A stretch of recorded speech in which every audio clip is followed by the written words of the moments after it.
Hello guys, magandang tanghali, magandang hapon sa inyong lahat. Nandito ako ngayon guys sa tindahan ng mga prutas. Ito guys, oh, grapes. Paninda na grapes guys, oh, grapes. Medyo may kumahalan lang guys ang presyo. Pero ito ang bilihan ng mga ano dito guys, mga similyang prutas, similyang gulay. Ito green na grapes kayo, green. Green siya guys. Yung sa kanina violet, kaya siya green. Yung presyo niya guys, ito guys, oh, 1,980 yen. Yan.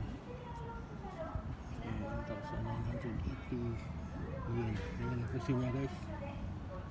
Yung, ang binili ko lang guys, ito